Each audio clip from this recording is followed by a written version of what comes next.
자, 오늘 교회에 다가온 심판과 다가올 천국 에스겔 14번째 시간입니다. 20장입니다. 에스겔 20장. 너희가 내게 묻기를 내가 용납하겠느냐. 제목, 너희가 내게 묻기를 내가 용납하겠느냐. 자, 부제는 이렇습니다. 왜 요구하면 하나님이 나를 구원시켜 주실 거라고 생각하시나요? 입니다.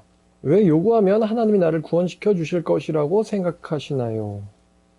자, 본문 이렇습니다. 20장 1절. 자, 일곱째 해, 다섯째 달, 열째 날에 지금 시간을 알려주고 있죠. 이스라엘 장로 여러 사람이 여호와께 물으려고 와서 내 앞에 앉으니, 지금 사건 배경이 이렇습니다. 지금 일곱째 해라고 되어 있는데, 우리 1장을 보면 다섯째 해라고 되어 있었어요. 다섯째 해가 언제였냐면은 기원전 593년이었습니다. 기원전 593년. 지금 일곱째 해니까 2년이 더 지났죠. 기원전 591년입니다. 기원전 591년. 이스라엘의 멸망이 한 5년 정도 남겨져 있는 때였죠. 이스라엘의 장로들이 에스겔을 찾아옵니다. 왜 찾아왔을까? 이 장로들이 뭔가를 물어보려고 왔죠. 근데 하나님은 이 장로들의 물음을 허락하지 않으셨어요. 이 장로들이 말을 꺼내기도 전에 하나님의 말씀이 에스겔한테 임합니다. 그러면서의 말씀이, 자, 2절과 3절 여호와의 말씀이 내게 임하여 이르시되, 인자야, 이스라엘의 장로들에게 말하여 이르라. 주 여호와께서 이렇게 말씀하셨느니라. 너희가 내게 물으려고 왔느냐. 내가 나의 목숨을 걸고 맹세하거니와 너희가 내게 묻기를 내가 용납하지 아니하리라. 주 여호와의 말씀이니라. 그러니까 장로들이 뭔가를 물어보려고 왔는데 이 질문을 우리가 들었으면은 이래서 왔겠구나라고 알 수가 있는데 물음조차가 커트당했기 때문에 우리가 추측할 수밖에 없어요. 아마 이제 몇 가지 이유가 있었을 텐데 이집트의 파라오가 유다를 방문한 것 때문에 혹은 거짓 선지자 하나냐가 2년 뒤에 회복될 것이라고 거짓 예언을 했었죠. 거짓 예언을 한 것 때문에 몇 가지 이유가 있을 수 있습니다. 근데 아마 이 장로들의 질문은 이것이었을 거예요. 유다는 회복될 것인가? 그리고 우리는 본토로 돌아갈 수 있을 것인가? 지금 이스라엘 장로들은 바벨론에서 포로 생활을 하고 있죠. 바벨론에서 포로 생활을 하고 있습니다. 이들의 관심사는 우리가 본토로 돌아갈 것인가? 요거겠죠? 이 질문을 촉발시킨 사건들이 파라오의 남유다 방문이나 아니면 거짓 선지자 하나냐의 거짓 예언일 것입니다. 자, 아마도 이런 질문을 하려고 했는데 우리가 돌아갈 수 있을까요? 근데 하나님의 반응이 이렇습니다. 보통 우리가 기대하는 거는 내가 너희에게 이렇게 될 거라고 예언해 주겠다, 예언한다, 이런 우리는 반응을 기대합니다만 하나님의 반응은 3절에 보니까 내가 내 목숨을 걸고 맹세하거니와 너희가 내게 묻기를 내가 용납하지 않을 것이다. 이게 하나님의 무서운 대답이었습니다. 자, 이거를 오늘날로 바꾸면 이렇게 되겠죠. 우리가 교회에 온다고 해서 하나님의 말씀을 들을 수 있거나 알 수 있는 자격이 되는가? 여기 하나님이 이렇게 말씀하실 수 있습니다. 너희가 교회에 온다고 내가 진리와 자비를 내려주겠느냐? 이런 식의 반응이겠죠. 너희가 교회 온다고 해서 내가 진리와 자비를 너희에게 허락할 것 같으냐? 그러니까 선지자 앞에 오는 건 자유일지 몰라도요, 하나님의 말씀을 내려주시는 것은 자유가 아닙니다. 그건 하나님 마음이죠. 하나님 마음. 자, 선지자 앞에 온다고 해서 하나님이 무조건 대답해 주셔야만 하는가? 이런 질문할 수 있습니다. 선지자 앞에 나아간다고 해서 선지자가 무조건 하나님의 말씀을 대답해 주어야만 하는가? 자, 신명기 4장을 보죠. 신명기 4장 29절입니다. 자, 신명기 4장 29절. 하나님이 이런 약속을 아주 옛날에 하신 적 있으세요. 그러나 네가 거기서 네 하나님 여호와를 찾게 되리니 만일 마음을 다하고 뜻을 다하여 그를 찾으면 만나리라. 마음을 다하고 뜻을 다하여 그를 찾으면 만나리라. 지금 예언대로 됐거든요. 자, 27절부터 신명기 4장 27절. 여호와께서 너희를 여러 민족 중에 흩으실 것이요 여호와께서 너희를 쫓아보내실 그 여러 민족 중에서 너희의 남은 수가 많지 못할 것이며 너희는 거기서 사람의 손으로 만든 바 보지도 못하고 듣지도 못하고 먹지도 못하고 냄새도 맡지 못하는 목석의 신들을 섬기리라. 그러나 네가 거기서 네 하나님 여호와를 찾게 되리니 만일 마음을 다하고 뜻을 다하여 그를 찾으면 만나리라. 지금 신명기 예언대로 이스라엘 백성들이 자기 집에서 본토에서 쫓겨나서 포로로 끌려왔습니다. 자, 근데 신명기에는 너희가 그를 찾으면 만나리라, 내가 만나 주겠다라고 약속을 하셨는데, 지금 에스겔 말씀을 보니까 하나님께서 신명기에서 약속하신 거랑은 같지 않아요. 나를 찾으면 만나리라 라고 말씀하셨는데 하나님께서는 너희가 내게 묻기를 내가 조금인들 용납하랴, 이렇게 말씀하고 계십니다. 자, 아까 했던 질문인데 선지자 앞에 온다고 해서 하나님께서 무조건 말씀하셔야 될까요? 여기에 대해서 에스겔 오늘 20장 말씀은 이렇게 말합니다. 하나님도 무시할 권리가 있으시다. 가끔 어떤 사람들 보면요, 저한테 이것저것 질문을 많이 합니다. 그럼 제가 가능한 대답을 많이 하죠. 제가 목사이기 때문에 어떤 영적인 질문에 대해서 대답을 해줘야 된다라고 생각하는 사람들이 있어요. 근데 질문을 할 때는 거기에 걸맞는 예의와 태도가 요구됩니다. 왜냐하면 저도 사람이니까요. 저한테 예의와 태도를 갖추지 않고 질문 폭탄을 하면 저는 무시하죠. 왜냐하면 그 사람들이 천국 가든 지옥 가든 그거는 제가 알 바가 아닌데다가 그 사람들이 저한테 부정직하고 무례한 태도로 올 때 제가 그들을 진심으로 대할 이유가 없기 때문입니다. 그러니까 솔직히 말씀드리면 제가 유튜브에서 차단한 사람들이 얼마나 많은지 아세요? 이 차단을 풀어줄까 말까 고민합니다만 차단한다는 건 그런 의미예요. 나랑 소통할 자격이 없다. 아무리 민주주의고 표현의 자유가 있다 하더라도 저도 대답할 자유가 있습니다. 마찬가지죠. 하나님께 묻는다고 해서 하나님 무조건 대답해줘야 되냐? 했을 때 에스겔 말씀은 내가 내 삶을 걸고 맹세하는데 조국민들을 용납하지 않겠다가 하나님의 응답입니다. 아까 신명기 말씀 보니까 너희가 마음을 다하여 나를 찾으면이라는 조건이 붙었었어요. 자, 그러면 이 이스라엘의 장로들이 마음을 다해서 하나님을 찾았겠는가라는 질문을 할 수가 있겠죠. 쭉 볼까요? 자, 4절 말씀. 인자야 네가 그들을 심판하려느냐? 심판하려느냐, 이게 보통 제가 질문화법은 이제 부정강조라고 했었잖아요. 근데 이 말씀은 부정강조가 아닙니다. 인자야 네가 그들을 심판하겠니? 이렇게 물어보시는 거예요. 심판하라는 거죠. 인자야 네가 그들을 심판해라. 네가 그들을 심판해라. 그 뒤에 문장을 보면 너는 그들에게 그들의 조상들의 가증한 일을 알게 하여. 자, 4절 후반부에 왜 하나님께서 3절에서 그들의 질문에 대답하지 않으시는지에 대해서 이제 이유를 설명하기 시작하시는 거예요. 자, 그들은 가증하기 때문인데, 자, 그들의 조상들이 가증하기 때문인데, 자, 하나님께서 그들에게 대답해 주시지 않는 이유들을 쭉 나열하시는데, 여기 보면 5절부터 하나님께서 26절까지 3세대에 걸친 그들의 죄악을 나열해 주십니다. 3세대. 자, 첫 번째는 이집트에서 종살이 할 때입니다. 이집트에 종살이 할 때. 이르라 주 여호와께서 이같이 말씀하셨느니라. 옛날에 내가 이스라엘을 택하고 야곱 집의 후예를 향하여 내 손을 들어 맹세하고 애굽 땅에서 그들에게 나타나 맹세하여 이르기를 나는 여호와 너희 하나님이라 하였노라. 그런데 그날에 내가 내 손을 들어 그들에게 맹세하기를 애굽 땅에서 인도하여 내어 그들을 위하여 찾아두었던 땅 곧 젖과 꿀이 흐르는 땅이요 모든 땅 중 아름다운 곳에 이르게 하리라 하고 또 그들에게 이르기를 너희는 눈을 끄는 바 가지한 것을 각기 버리고 애굽의 우상들로 말미암아 스스로 더럽히지 마라. 나는 너희의 여호와 너희의 하나님이라 하였으나 8절 그들이 내게 반역하여. 여기 보면 하나님께서 모세를 보내셨는데 이스라엘 백성들은 솔직히 모세를 그렇게 달가워하지 않았어요. 모세를 그렇게 반기지 않았습니다. 보면은 모세한테 불평하던 장면 혹시 기억하시나요? 너가 나타나가지고 파라오가 우리에게 일을 더 더했다. 왜 나타나서 우리를 죽게 하냐? 이런 식으로 모세에게 원망을 했단 말입니다. 8절 그들이 내게 반역하여 내 말을 듣지 아니하고 그들의 눈을 끄는 바 가지한 것을 각기 버리지 아니하며 애굽의 우상들을 떠나지 아니하므로 내가 말하기를 내가 애굽 땅에서 그들에게 내 분노를 쏟으며 그들에게 진노를 이루리라 하였노라. 하나님께서 그냥 너네들은 구출될 자격이 없으니까 애굽에서 종살이하다 죽어라 이렇게 말씀하시려고 했는데 9절에 그러나 내가 그들이 거주하는 이방인 눈앞에서 그들에게 나타나 그들을 애굽 땅에서 인도하여 내었나니 이는 내 이름을 위함이라. 내 이름을 그 이방인의 눈앞에서 더럽히지 아니하려고 행하였음이라. 그러니까 하나님께서 그들에게 나타낸 하나님 자신의 이름을 위해서 그 거역하는 불평하는 이스라엘 백성들을 이집트에서 끄집어 내셨어요. 첫 번째, 하나님께서 나타나셨음에도 불구하고 하나님께 반역하고 우상 숭배로부터 돌이키지 않는 가증함을 저질렀습니다. 자, 그 다음 10절 이제는 광야에서 있었던 일입니다. 내가 그들을 애굽 땅에서 나와서 광야에 이르게 하고 사람이 준행하면 그로 말미암아 삶을 얻을 내 규례를 주며 내 규례를 알게 하였고 지키면 생명을 얻을 율례와 규례를 주었고 알게 하였다. 여러분 요즘 보면은 사람들의 삶이 요즘 시대 말입니다. 사람들의 삶이 죽음으로 치닫는 것 같죠.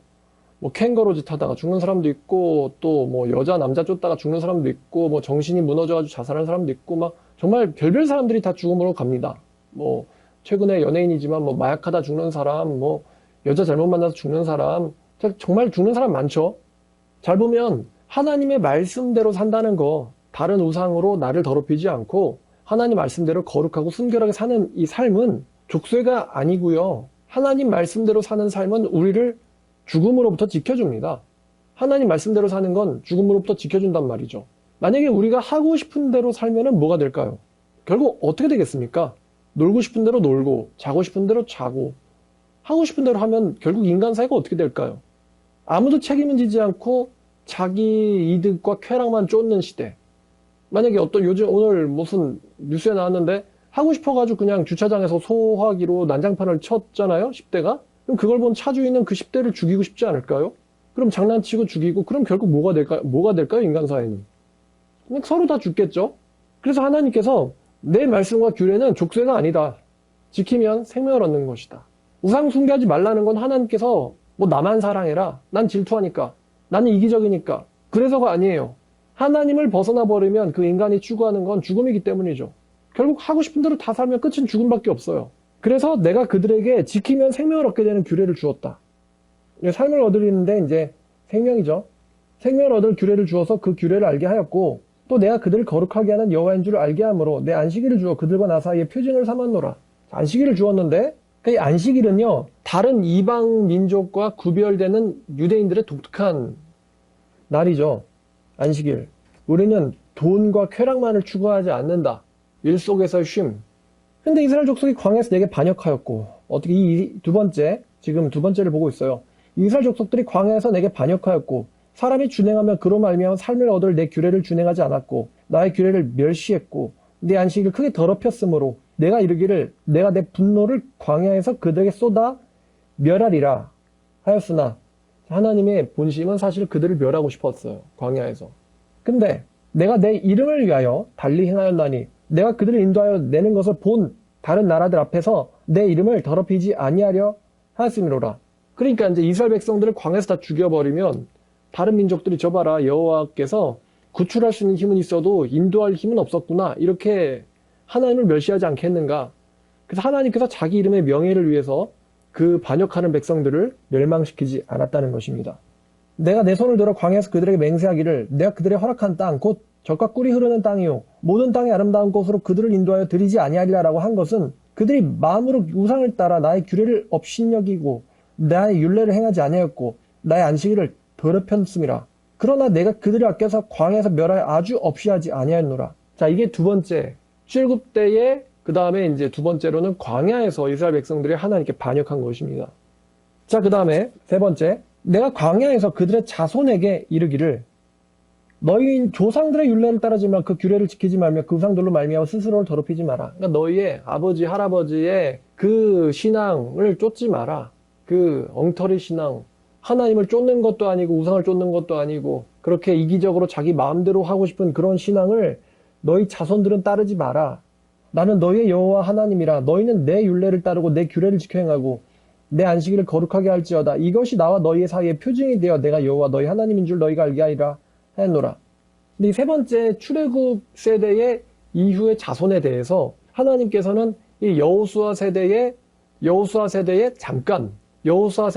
잠깐 그 순종했던 그 사람들의 이야기는 여기서 빠져 있습니다. 왜냐하면 지금 이 세 번째 출애굽 이후의 자손들 이야기는 문맥상 여호수아 이야기는 빠져 있고, 지금 에스겔의 앞에 온 장로들에 이르기까지 이 가나안 땅에 정착하고 난 사람들의 삶은 어땠냐, 가나안에 정착하고 난 뒤에 사람들의 삶은 어땠느냐, 그러니까 사사시대와 왕정시대에 그 분열 왕국 시대에 이 자손들의 삶은 어땠느냐, 이렇게 크게 아울러서 전반적으로 보고 있는 거예요.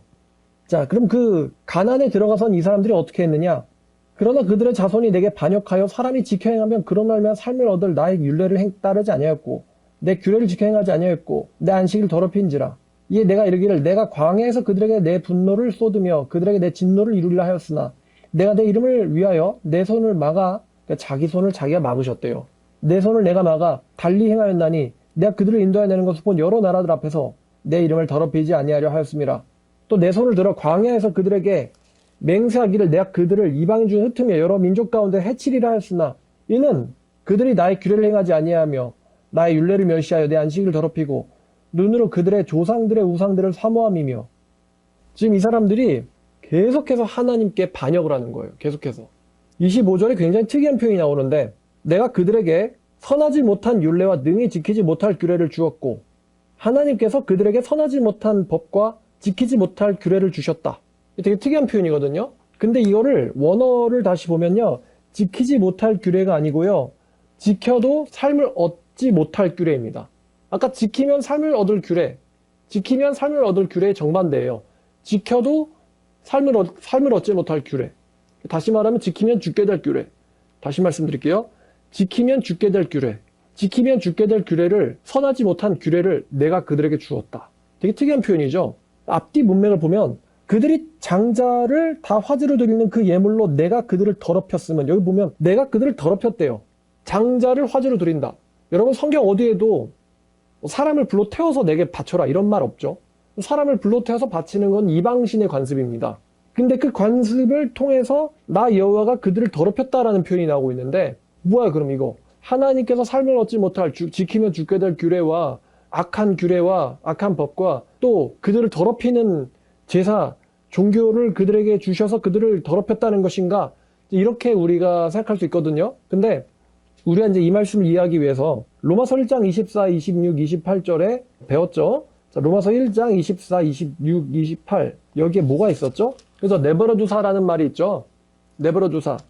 로마서 1장 24 하나님께서 그들을 마음의 저녁대로 더러움에 내버려 두사. 이제 소극적으로 표현하면 내버려 두신 거고요. 더럽도록 내버려 두신 거고요. 적극적으로 표현하면 더럽게 하신 거죠. 또 26절도 보면은 하나님께서 그들을 부끄러운 욕심에 내버려 두사. 그러니까 부끄러운 욕심 소극적으로 표현하면 내버려 두신 거고, 적극적으로 표현하면은 부끄럽게 만드신 거죠. 그들을. 28절도 하나님께서 그 상실한 마음대로 내버려 두사라고 나왔는데, 소극적으로 표현하면 내버려 두사고, 적극적으로 표현하면 상실시키셨다입니다.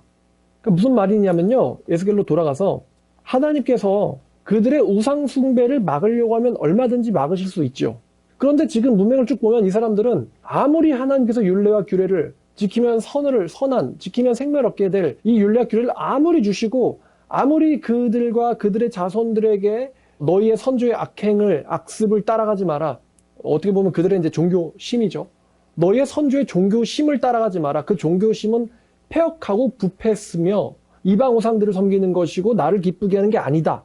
그래서 내가 그들을 멸망시키고 싶었지만 참고 있기 때문에 그들을 멸망시키지 않은 거지, 그들이 나에게 잘해서가 아니니까 너희들은 그들을 따르지 말라라고 아무리 반복적으로 말씀해 오셨지만 자손들이 그거를 따르지 않으니까 하나님께서 그들을 내버려 두신 거고요. 적절로 표현하면은 내가 그들에게 지키면 죽게 될 규례를 주었다.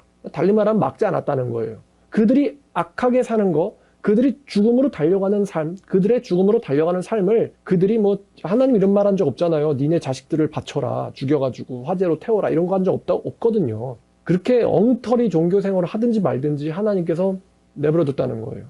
그냥 그렇게 더럽혔다는 거예요. 보면은 굉장한 반어법이 등장하고 있습니다. 26절 보면 그 예물로 내가 그들을 더럽혔음은 그들을 멸망하게 하여 나를 여호와인 줄 알게 하려 했습니다. 그냥 그렇게 멸망당하고 죽어야지 내가 하나님인 것을 그때서야 겨우 안다. 죽어서 멸망해야지만. 그러니까 이 26절에 나오는 제사, 이거는 하나님이 주신 율법엔 있는 게 아닙니다. 이거는 이방 종교 숭배죠. 그러니까 이게 예레미야 말씀을 보면 예레미야가 하나님의 성전에서 백성들과 제사장들과 선지자들과 싸우지 않습니까? 우리가 좀 추측을 하건대 이들이 이제 뭐 오늘날로 표현하면 교회를 안 나간 건 아니에요. 교회를 오긴 왔어요. 교회를 왔고 제사도 드렸습니다. 그러니까 예레미야의 말씀에 보면 이제 니들이나 먹어라 이런 말씀 있지 않습니까? 뭐 번제를 드려도 내가 받지 아니하고 예물을 드려도 받지 아니하고 대신 칼과 기근과 전염병으로 소멸시키겠다.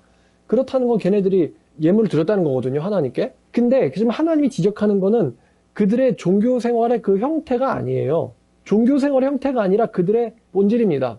말씀을 통해 보면은 종교 생활 중에서 뭐 교회도 나오고 가서 이방 신전을 참여하고 그런 이상한 짬뽕 같은 신앙하는 애들도 있었던 것 같아요. 일본 애들이 그렇다는데 뭐 결혼식은 교회에서 하고 죽으면은 불교식으로 하고 그런 것처럼요.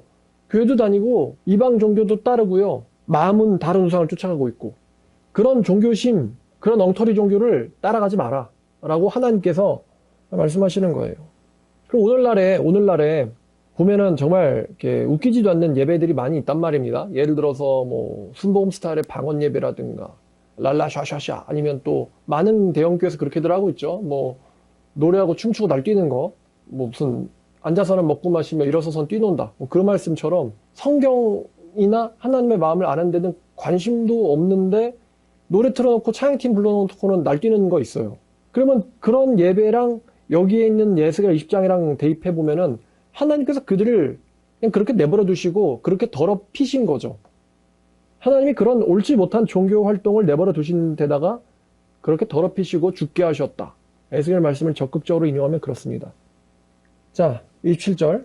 그런즉 인자야, 이스라엘 족속에게 말하여 이르라. 주 여호와께서 이같이 말씀하셨느니라. 너희 조상들이 또 내게 범죄하여 나를 욕되게 하였느니라. 내가 내 손을 들어 그들에게 주기로 맹세한 땅으로 그들을 인도하여 드렸더니 그들이 모든 높은 산과 모든 무수한 나무를 보고 거기에서 제사를 드리고 분노하게 하는 제물을 올리며 거기서 또 분야하고 전제물을 부어 드린지라. 이에 내가 그들에게 이르기를 너희가 다니는 산당이 무엇이냐 하였노라. 그래서 오늘날까지 바마라 일컫느니라. 자, 그러므로 너는 이스라엘 족속에 이르라. 주 여호와께서 이같이 말씀하셨느니라. 너희가 조상들의 풍속을 따라 너희 자신을 더럽히며 그 모든 가장 것을 따라 행음하느냐.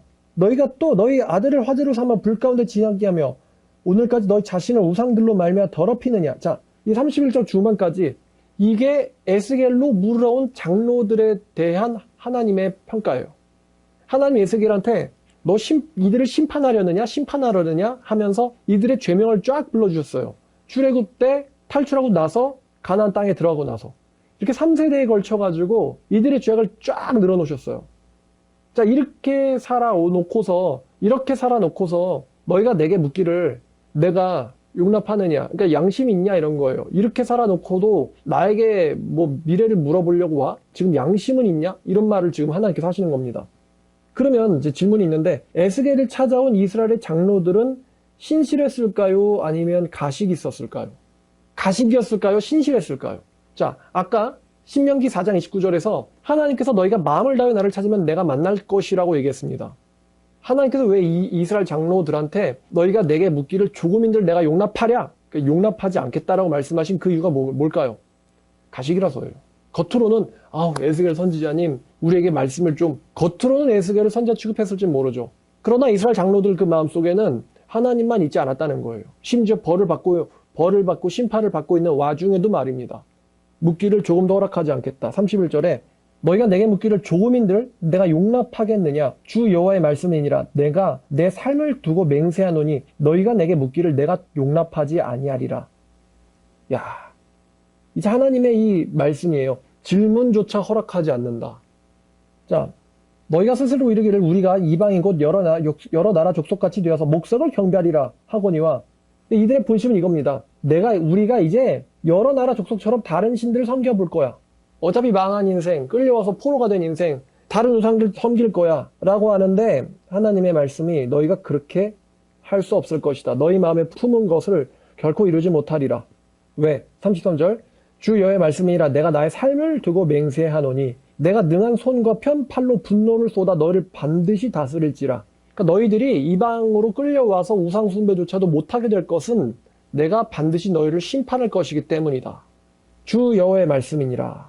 34절 능한 손과 편 팔로 분노를 쏟아 너희를 여러 나라에서 나오게 하여 너희를 흩어진 여러 지방에서 모아내고. 여기 보면은 여기 34절의 스토리를 보면 이게 출애굽을 떠올리게 하는 이야기거든요. 내가 너희를 이집트에서 나오게 하여, 비슷하죠? 여러 나라에서 나오게 하여 너희의 흩어진 여러 지방에서 모아내고 내가 너희를 인도하여 여러 나라 광야에 이르러 거기서 너희를 대면하여 심판하되. 자, 이제 끌어내가지고 광야로 데려간다는 거예요. 출애굽 때에도 이집트에서 끌어내가지고 광야로 데려간다. 광야를 통과하게 하셨죠. 자, 그러면 여러분 출애굽 때의 광야라는 것은 무슨 시간이었죠? 이들의 신앙심이 진짜냐 가짜냐를 심판하는 시간이었어요. 시험의 시간, 심판의 시간. 그래서 그 40년 동안 심판받고 연단받아서 제거될 자가 제거돼야만 되고, 다시 말씀드리지만 제거될 자가 제거돼야 돼요. 제가 오늘 요거 보다가 왜 출애굽기 레위기랑 신명기가 닮았을까? 출애굽기 레위기는 누구한테 해준 이야기냐면요, 이집트에서 나온 사람들한테 해준 이야기예요. 이집트에서 나온 사람들한테. 근데 얘네들이 하나님한테 어떻게 했어요? 반역을 했죠. 얘네들 다 어떻게 돼야 돼요? 하나님이 얘네들 다 죽이셨잖아요. 그러면 하나님이 얘네들 다 죽이시고 이제 얘네들의 아이들, 자손 있지 않습니까? 이 자손에게도 직접 말씀을 주셔야 됐어요. 아빠와 할아버지한테 직접 말씀을 주셨는데 이 아빠와 할아버지를 죽였잖아요, 하나님이. 그러니까 하나님께서 이 자식들한테 똑같은 말씀을 직접 주셔야 돼요. 그래서 신명기가 출애굽기 레위기랑 닮아있는 거구나. 모세가 죽기 전에 한 얘기 아닙니까? 두 번째 말씀. 그러니까 이제 자손만 남은 거예요. 자손도 하나님을 직접 보고 하나님한테 말씀을 직접 받아야 되거든요. 아빠가 들은 말씀이래. 그러니까 카도라가 아닌 하나님의 선지자 모세한테서 직접 받아야 되는 거죠. 계약이니까. 왜? 지키면은 생명을 얻고 지키지 못하면 죽음을 얻는 목숨이 달려있는 계약이기 때문에 직접 말씀하시려고 2번 주신 거. 대상이 다르구나. 출애굽 2세대에게 주신 말씀이구나. 자, 내가 너희들을 여러 이방에서 모아내가지고 광야로 내려가서 내가 너희들을 심판할 것인데 35절에 내가 애굽 땅 광야에서 너희 조상들을 심판한 것 같이 너희들을 심판할 것이다. 좋은 말로 하면 심판이지 심하게 말하면은 죽이겠다는 이야기겠죠. 그러니까 이제 32절에 너희 마음에 품은 이 우상숭배, 너희 마음에 품어져 있는 우상숭배를 너희가 이루지 못할 것이다. 왜냐면 너희들이 죽게 될 거라서. 그러니까 참 그래요. 이 이스라엘의 장로들이 에스겔한테 온 것은 자기들이 자유로워질 수 있나요? 라고 이렇게 좋은 뜻을 물어보려고 온 건데 하나님이 장로들한테 주신 이야기는 질문을 허락하지 않고 내가 너희를 심판할 것이다. 죽일 것이다. 너희 마음에 품은 것을 이루지 못할 것이다. 우리나라의 이제 속담으로 바꾸면은 혹 때려다가 뭐가 붙은 거예요? 혹 때려다가 혹 붙었어요. 괜히 에스겔 앞에 왔다가 하나님한테 심판당할 거다라는 예언의 말씀을 듣고 가게 되는 것이죠. 자, 37절 내가 너희를 막대기 아래로 지나가게 하여 언약의 줄로 매려니와. 자, 다시 또 언약 나옵니다. 막대기 아래로 지나가게 한다는 거는 이거는 이제 이스라엘의 목자들이 알 수 있는 내용들인데 뭐냐면 이제 양떼를 목자들이요 와가지고 줄 세우게 한 다음에 자기가 들고 있는 지팡이 아래로 지나가게 하는 거예요. 그럼 지팡이 아래로 지나가게 할 때 우르르 몰려가면 목자가 하나하나 다 못 보잖아요. 근데 지팡이 아래로 지나가려면 한 줄로 서야 되거든요. 그러니까 목자가 자기들의 양이 어떤지 다친 데는 있는지 흠이 있는지 없는지 어떤 양인지를 한 마리 한 마리를 다 보는 거예요. 그래서 막대기 아래로 지나가게 하는 거예요. 한 마리 한 마리 다 지켜보는 겁니다. 그러니까 공장에서 뭐 컨베이어 벨트 앞에서 아주 숙련된 전문가가 선별 공정을 하고 있는 것처럼 그래서 내가 너네들을 막대기 아래로 다 지나가게 한다는 거는 너네들 하나하나를 내가 다 검사하겠다 이런 뜻이에요. 내가 너네들을 다 검사하고 그리고 언약의 줄로 다시 맨다라는 것은 하나님께서 이스라엘 백성들과 언약을 맺으시잖아요. 내가 그들과 다시 언약을 맺겠다. 이방 땅에서 돌아오게 해서 언약의 줄로 다시 매겠지만 그들 중에서 이제 그 다음 절 너희 가운데 반역하는 자와 내게 범죄하는 자. 계속 지금 1, 2, 3세대 전부 문제 일으켰던 사람들이죠. 내게 반역하는 자와 범죄하는 자는 모두 제하여 버릴 것이다. 막대기 아래를 지나가게 하는데 그 중에 범죄자와 반역자는 전부 다 제거할 것이다. 그들을 그 머물러 있는 땅에서는 나오게 할지라도 이스라엘 땅에는 들어가지 못하게 할 것이니 너희가 나는 여호와인 줄 알게 될 것이다. 전부 다 선별 검사하신다는 거예요. 여호와께서 같이 말씀하셨느니라 이스라엘 족속아 너희가 내 말을 듣지 아니하려거든 가서 각각 그 우상을 섬겨라. 반어법이죠. 내 말 듣기 싫으면 가서 우상 섬겨라. 그렇게 하려거든 이후로 다시는 너의 예물과 너희의 우상들로 내 거룩한 이름을 더럽히지 말지니라. 그러니까 가서 우상 섬기고 싶으면 우상 섬기지 내 이름 들먹거리면서 거짓된 종교 생활 하지 말라는 거예요. 이도저도 아니게 돼서 내 거룩한 종교를 더럽히지 마라. 우상 섬기고 싶으면 가서 우상 섬겨라. 그러니까 제가 가끔 하는 얘기죠. 교회에서 교회 열심히 다니다 지옥 가지 말고 개판 치고 싶으면 그냥 교회 접고 나가지고 신앙 접고 나가서 그냥 막 사시라고. 아마 재수 좋으면은 회개할 수도 있고 재수 없으면은 죽지. 우상도 못 버리고 교회 와가지고 옆에 있는 신자들 막 같이 혼란시키고 정말 천국 열심히 가겠다고 막 한마음 한뜻으로 달려가도 지금 부족한데 와서 막 혼란 일으키고 말입니다. 우상 숭배할 거면 가서 섬기고 와야지 왜 우상 숭배하고 싶은 마음을 갖고는 교회를 왜 옵니까? 똑같은 얘기예요. 가서 섬기고 싶으면 섬기고 그런 종교로 내 거룩한 이름을 더럽히지 마라. 자, 주여의 말씀이니라. 그 뒤에 이스라엘 온 족속이 그 땅에 돌아와서 내 거룩한 산 곧 이스라엘의 높은 산에서 다 나를 섬기리니 거기서 내가 그들을 기쁘게 받을 것이다. 거기서 너희의 예물과 너희가 드리는 첫 열매와 너희의 모든 성물을 요구하리라. 자, 이제 하나님께서 그 막대기 아래를 통과한 사람들을 데리고 예물과 기쁜 예배를 받으시겠다라고 하셨습니다. 이걸 보면서 야, 이거 최후의 심판과 비슷하구나. 모두가 다 하나님 앞에 서 있다 그랬잖아요. 최후의 심판을 보면은. 거기서 이제 은근슬쩍 통과되겠지. 뭐 그런 마음은 안 통하겠죠. 하나님이 목자시고 자기 양들을 하나하나 다 선별해 보시는데 거기에 이제 가짜가 어떻게 통과하겠습니까? 자, 통과된 사람들 41절.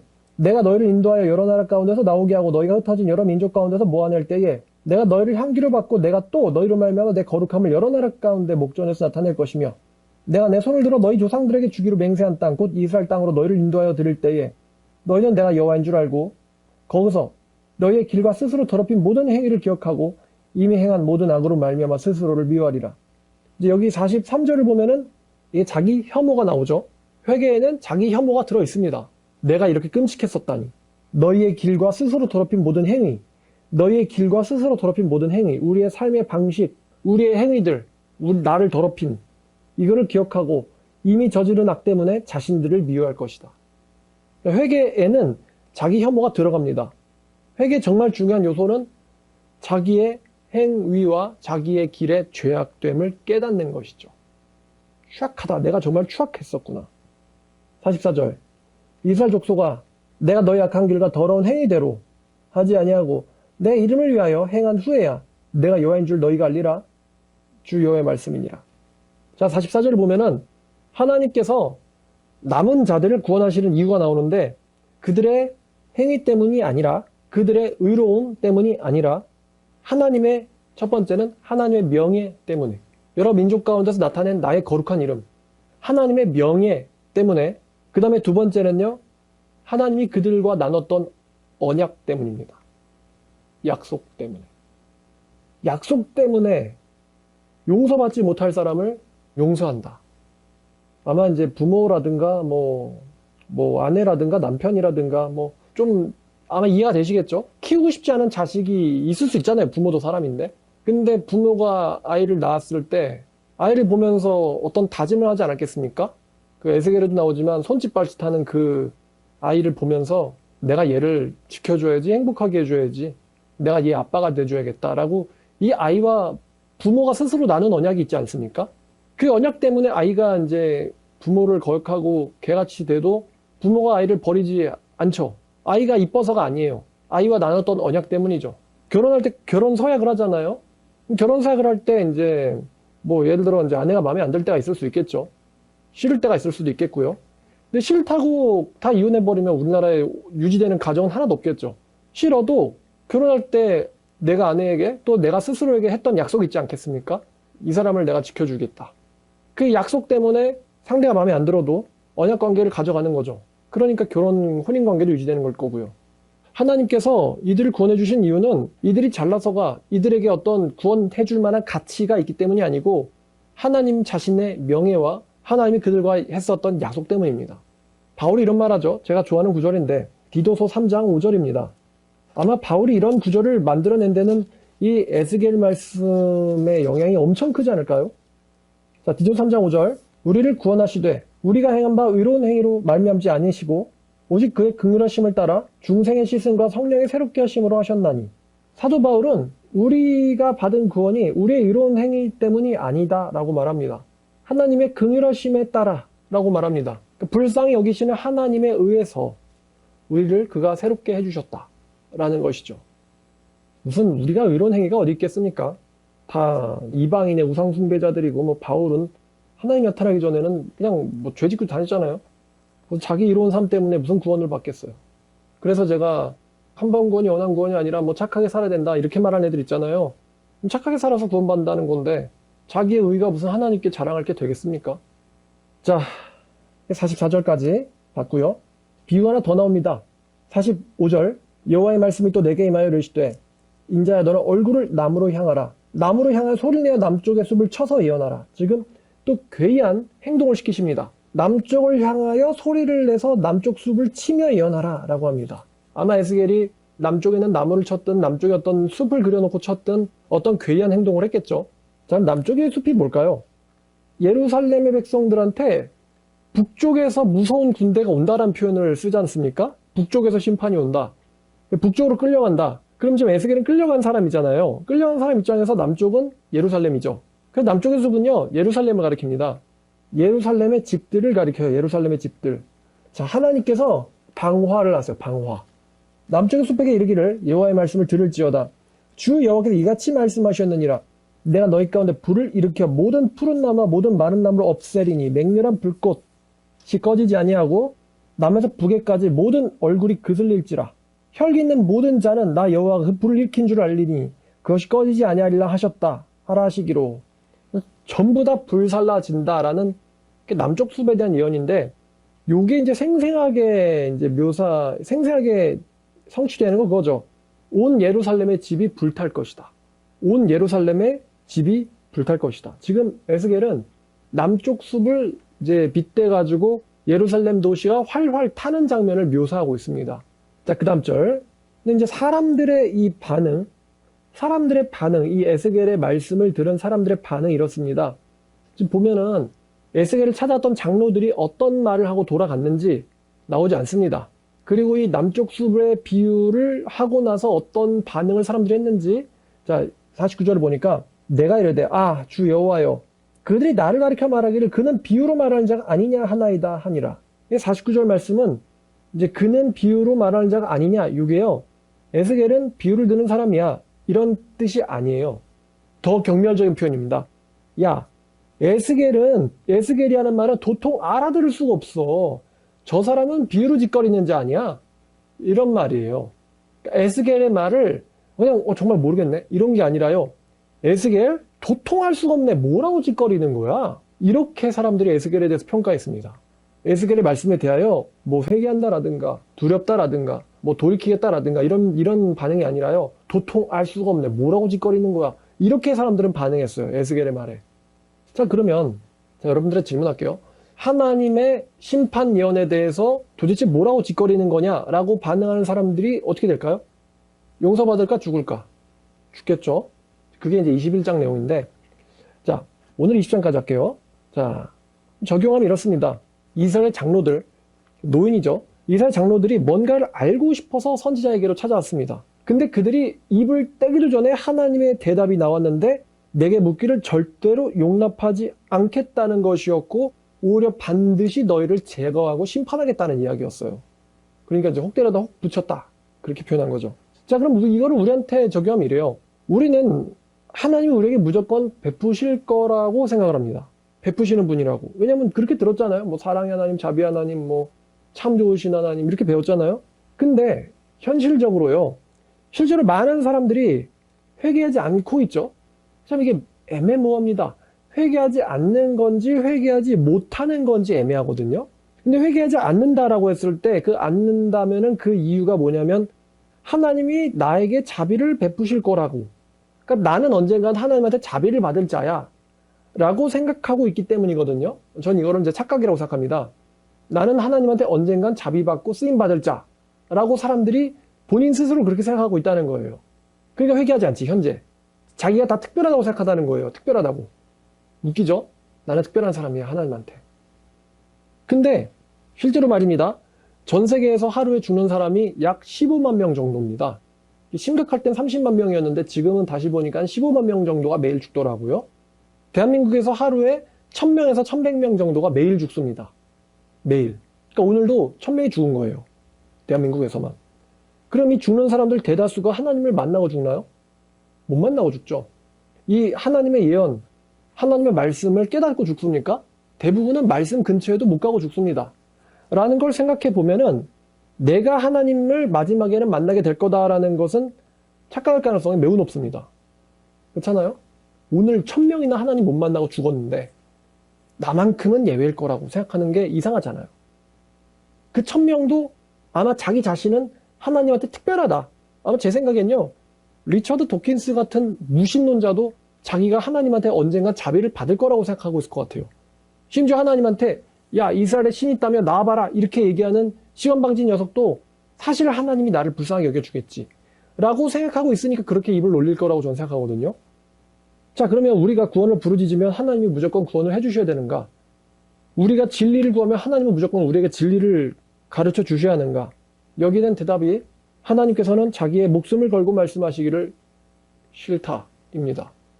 하나님께서 말씀하세요. 우상 숭배자에게 줄 지식은 없다. 이것이 하나님께서 내놓으신 대답입니다. 우리는 우리가 간절히 구하면 하나님께서 주실 거라고 생각하는데요. 솔직히 말하면 이런 생각도 들잖아요. 이런 생각도 해봐야 되잖아요. 내가 간절히 구하면 하나님이 구원을 주시겠지. 왜냐면 간절히 구하면 주신다고 했으니까. 근데 좀 솔직히 냉정하게 생각해보면 내가 간절히 구해도 구원을 주지 않을 가능성에 대해서도 생각해 봐야 되는 거 아닌가요? 그렇지 않습니까? 내가 간절히 구해도 하나님이 주시지 않을 가능성 또 있잖아요. 뭐 그 이전에 내가 그럼 간절히는 될 것인가? 간절이라는 게 자기 마음대로 되나요? 내가 간절히 될 것인가도 문제지만 사람들이 뭐 그렇게 생각하지 않습니까? 내가 이처럼 살고 개판치다 살아도 언젠가 뭐 예를 들어서 차에 치여서 죽을 것 같으면 죽기 직전에 간절한 마음이 돼가지고 오 여호와 하나님 이러면은 죽어가면서 이제 구원을 딱 얻고는 할렐루야 이러고 죽는 거죠. 그렇게 될 것이기 때문에 지금 현실은 나는 개판치고 살 수 있죠. 내가 죄를 지으면서도 회개하지 않을 수 있죠. 왜냐면 나는 미래에 회개하게 될 가능성, 나는 미래에 회개하게 될 운명이기 때문에 라고 생각하니까 다들 그냥 이러고 사는 거잖아요.